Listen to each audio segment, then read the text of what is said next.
राष्ट्रवादी काँग्रेस पक्षाचे प्रवक्ते आनंद परांजपे यांनी आमच्या नेत्यांविषयी 3 इडियट्स हा जो शब्द प्रयोग केला आहे, मला त्यांना एवढंच सांगायचं आहे की वेडी लोकच इतिहास घडवतात आणि महाराष्ट्राच्या राजकारणात इतिहास घडवण्याचं काम या रायगड जिल्ह्यातील 3 शिलेदारांनी केलं, याचा सार्थ अभिमान आम्हा सर्व शिवसैनिकांना आहे। परवा जी नामदार भरत गोगावले साहेबांची मुलाखत झाली आणि ती मुलाखत संपूर्ण महाराष्ट्राच्या पसंतीस पडली। त्या मुलाखतीदरम्यान संपादकांनी सिंचन घोटाळ्यासंदर्भात जो प्रश्न विचारला, त्या प्रश्नाला उत्तर देत असताना गोगावले साहेबांनी स्पष्ट शब्दात सांगितलं की आम्ही सिंचन घोटाळ्याविषयी कधी वक्तव्य केलं नाही आणि जसे करावे तसे भरावे या म्हणीचा प्रयोग करून ज्यांनी कोणी काही चुकीचं काम केलं असेल त्यांना त्याची भरपाई करावी लागेल असं सूचक विधान त्या मुलाखतीदरम्यान गोगावले साहेबांनी केलं। पण त्या विधानाचं कुठंतरी भांडवल करून आनंद परांजपे यांनी काल पत्रकार परिषद घेऊन गोगावले साहेबांवर टीका केली। त्या टीकेचा या ठिकाणी सर्वप्रथम मी जाहीर निषेध व्यक्त करतो आणि आनंद परांजपे यांना मी आठवण करून देतो की 27 जून 2023 रोजी भोपाळ मध्य प्रदेश येथे या भारताचे पंतप्रधान माननीय नरेंद्रजी मोदी साहेब यांची जी सभा झाली, त्या सभेदरम्यान आदरणीय मोदी साहेबांनी या राष्ट्रवादी काँग्रेस पक्षावरती 70,000 कोटीच्या सिंचन घोटाळ्याचे आरोप केले आणि त्या घोटाळ्याच्या आरोपानंतर 2 जुलै 2023 रोजी राष्ट्रवादी काँग्रेस पक्ष या राज्याच्या सत्तेमध्ये सहभागी झाला।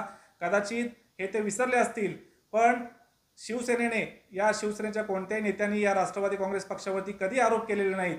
हे आरोप कोणी केले असतील तर भारतीय जनता पक्षाचे राज्याचे जे नेते आहेत, किरीट सोमय्या असतील, या जिल्ह्यातील शेतकरी कामगार पक्षाचे नेते जयंतभाई पाटील असतील, स्नेहलताई जगताप ज्यांचा मागच्या महिन्यामध्ये अजितदादांच्या उपस्थितीत प्रवेश झाला, त्यांचे वडील स्वर्गीय माणिकराव जगताप असतील, यांनीच राष्ट्रवादी काँग्रेस पक्षाच्या नेत्यांवरती सिंचन घोटाळ्यांचे आरोप केलेत।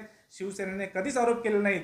तरीसुद्धा आनंद परांजपेंना माझं आव्हान आहे की तुम्हाला जर सिंचन घोटाळ्याचे आरोप टोचत असतील तर तुम्ही या राज्याच्या सत्तेतून पायउतार झालं पाहिजे, कारण ज्या भारतीय जनता पक्षाने आपल्यावरती आरोप केले त्यांच्याच मांडीला बांडी लावून आपण या सत्तेचा उपभोग घेत आहात आणि तुम्हाला ही सिंचन घोटाळ्याची टीकासुद्धा सहन होत नाही आहे। त्याच्यामुळे त्यांनी या सत्तेतून पायउतार व्हावं असं आमचं त्यांना नम्र आव्हान आहे।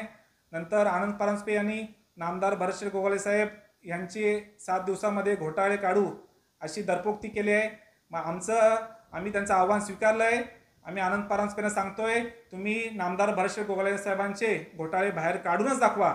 त्यांना आम्हाला सांगायचं आहे, जी गाववाडी वस्तीवरील जी आमची हजारो माणसं आहेत, ती माणसंच या ठिकाणी नामदार भरत गोगावले साहेबांची संपत्ती आहे।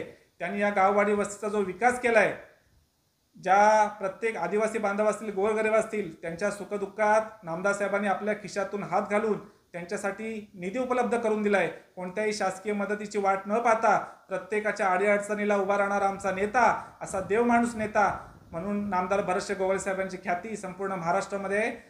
आम्ही आनंद परांजपे यांचं आव्हान स्वीकारलं आहे। त्यांनी 7 दिवस काय, त्यांना 7 जन्मसुद्धा पुरणार नाही एवढी संपत्ती, मनुष्यरूपी संपत्ती नामदार भरत गोगावले साहेबांनी जमा केले। आम्ही त्यांचं आव्हान स्वीकारलं आहे। आम्ही कोणत्याही चौकशीला सामोरं जाण्यास आमची तयारी आहे। हे आव्हान, हे प्रति आव्हान आम्ही आनंद परांजपे आणि राष्ट्रवादी काँग्रेस पक्षाला देत आहोत।